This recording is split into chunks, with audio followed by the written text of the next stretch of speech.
Hello everyone, irrigation engineering के questions इस video में डिस्कस करेंगे। पहला क्वेश्चन है, a plot of rainfall intensity versus time is known as. Options है hyetograph, mass flow curve, flow duration curve and unit hydrograph.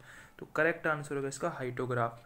Hyetograph एक curve होता है जो किस किस के बीच में होता है, रेनफॉल इंटेंसिटी का टाइम के साथ कर्व होता है। रेनफॉल इंटेंसिटी का टाइम के साथ कर्व, उसको क्या बोलते हैं, हाइटोग्राफ बोलते हैं। ठीक है,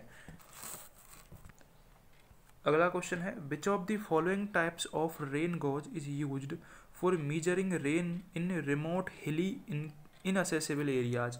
यानी कि जो हिली इनअसेसेबल एरियाज होते हैं उनमें कौन सा रेन गॉज यूज करते हैं हम, tipping bucket type rain gauge use करते हैं। Tipping bucket type rain gauge use करते हैं हम हिली अनअसेसेबल एरियाज में। ये जो tipping bucket type rain gauge है ये एक प्रकार का ऑटोमेटिक रेन गॉज है। ठीक है, ये क्वेश्चन भी पूछा जाता है। अगर आपसे पूछा जाए कि अन ऑटोमेटिक कौन सा है, नॉन ऑटोमेटिक कौन सा है, तो वो आएगा सिमोन्स रेन गॉज, ये ऑटोमेटिक नहीं है। ठीक है, precipitation caused by lifting of an air mass due to pressure difference. Pressure difference के कारण जो एयर मास का लिफ्ट होता है उसको बोला जाता है साइक्लोनिक प्रेसिपिटेशन। साइक्लोनिक प्रेसिपिटेशन, ठीक है, ये आपको याद रखना है। ये रिकॉर्डिंग टाइप रेन गॉज, तो recording type rain gauge produce as a mass curve of rainfall, correct है। रिकॉर्ड्स द कम्युलेटिव रेन, ये भी करेक्ट है। Is sometime called as integrating rain gauge और कंटिन्यूस रेन गॉज, ये भी correct है। तो all of the above correct हो जाएगा। Recording type rain gauge mass curve देता है रेनफॉल का, कम्युलेटिव रेन को रिकॉर्ड करता है। इसको हम इंटीग्रेटिंग रेन गॉज और कंटिन्यूस रेन गॉज भी बोल सकते हैं, रिकॉर्डिंग टाइप रेन गॉज को। ठीक है, isohyets are the imaginary lines joining the points of equal. Important question है, आइसोहाइट ये किसको ज्वाइन करती है, इक्वल रेनफॉल वाली पॉइंट को जोड़ती है। ठीक है, अगला क्वेश्चन है, for determination of average annual precipitation in A catchment basin the best method is. Annual precipitation के लिए बेस्ट मेथड होता है आइसोहाइटल मेथड, क्योंकि इसमें टोपोग्राफी कंसीडर होती है। ठीक है, precipitation caused due to upward movement of warmer air as compared to surrounding air. Surrounding air की कंपेयर में जो वार्म एयर होती है, गर्म एयर, वो उसका ऊपर उठना, ये किस प्रेसिपिटेशन की निशानी है, कन्वेक्टिव प्रेसिपिटेशन की निशानी है। ठीक है, कन्वेक्टिव प्रेसिपिटेशन की निशानी है। Symons rain gauge, Symons rain gauge एक नॉन रिकॉर्डिंग रेन गॉज है। ठीक है, नॉन रिकॉर्डिंग रेन गॉज है सिमोन्स रेन गॉज, बाकी के तीनों रिकॉर्डिंग और ऑटोमेटिक हैं। ठीक है, rainfall on 5 successive days were measured as 10 सेमी, 8 सेमी, 6 सेमी, 4 सेमी और 2 सेमी respectively. If the infiltration index or the storm loss rate for the catchment area is earlier estimated as 5 semi per day, the total surface runoff will be। तो total surface runoff कितनी होगी, तो total surface runoff 10 माइनस के 5, ये 5 हमको दे रखी है, तो 5, 8 माइनस के 5 ये हुई 3, 6 माइनस के 5 ये हुई 1, तो ये तीनों जुड़ जाएंगे तो कितना आ जाएगा, 9।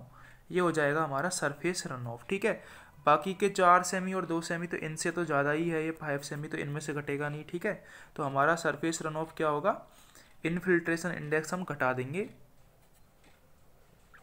9 सेमी करेक्ट आंसर आ जाएगा। Cyclonic precipitation results from, cyclonic precipitation किस कारण से होता है, lifting of air mass converging into low pressure area. A option correct है, lifting of air mass converging into low pressure area. If P is the precipitation, A is the area, हमसे पूछा है बेटेड mean rainfall क्या होगा। तो बेटेड mean rainfall क्या होता है, उसका फॉर्मूला होता है AP upon summation of A। ठीक है, यानी कि C ऑप्शन करेक्ट हो जाएगा। The hydrology is a science which deals with the occurrence of water on the earth, distribution and movement, तीनों चीज़ को डील करती है हाइड्रोलॉजी। ठीक है, all of the above correct answer हो जाएगा। Humidity refers to the, humidity refers to the water vapour in the air. Water vapour को रिप्रेजेंट करती है ह्यूमिडिटी। ठीक है, जितनी एयर में वाटर वेपर होगी उतनी ही ह्यूमिडिटी ज़्यादा होगी। The precipitation caused by natural rising of warmer lighter air in colder and denser surrounding is called convective precipitation, पहले भी आ चुका है ये। यदि सराउंडिंग एयर की तुलना में वार्मर एयर ऊपर उठती है तो उसको कन्वेक्टिव प्रेसिपिटेशन बोला जाएगा। अगला क्वेश्चन है, which of the following instrument is not connected with stream flow measurement. Stream flow measurement में हम हाइग्रोमीटर को कनेक्ट नहीं करते हैं, ठीक है। कौन कौन से मीटर यूज में लेते हैं, echo depth recorder, electromagnetic flow meter और साउंडिंग वेट, ये तीनों यूज में लेते हैं। हम कौन सा यूज में नहीं लेते हैं, हाइग्रोमीटर हम स्ट्रीम फ्लो मेजरमेंट में काम में नहीं लेते हैं। Hydrograph is a plot of, hydrograph rainfall intensity का टाइम के साथ, हाइड्रोग्राफ नहीं हाइटोग्राफ, तो हाइटोग्राफ रेनफॉल इंटेंसिटी और टाइम के बीच में ग्राफ होता है। Total water resources available in India is 1850 cubic kilometre, ये टोटल वाटर रिसोर्सेज हैं जो इंडिया में अवेलेबल हैं 1850 cubic kilometre. Length of all streams per unit area of A water shade is called drainage density. Length of all streams per unit area is called drainage density. The flow mass curve is an integral curve of, जो flow mass curve होता है वो integral curve होता है flow duration curve का, ठीक है। Integral curve of flow duration curve, flow mass curve is an integral curve of flow duration curve, C option correct है। The water from the ocean to the atmosphere, atmosphere to the ground, back to the ocean, इसको बोला जाता है hydrological cycle, A option correct है। What is the diameter of receiver tipping bucket rain gauge. Tipping bucket rain gauge का diameter होता है 300 mm, ठीक है। What is the diameter of receiver tipping bucket rain gauge, 300 mm। Isohyets are the imaginary lines joining equal rainfall points, D option correct होगा। When raindrops evaporate before reaching the earth while passing through dry air is called as, correct answer है इसका विरगा।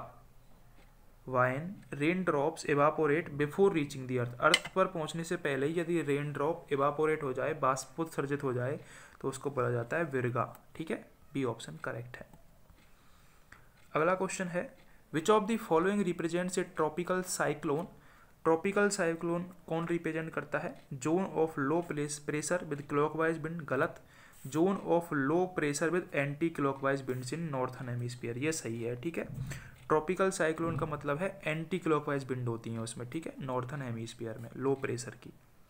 Hyetograph is a graph representing of rainfall intensity against time, rainfall intensity और time का graph होता है hyetograph, ये काफ़ी बार पूछा जा चुका है, 3 बार आ चुका है, ठीक है, याद रखना है आपको।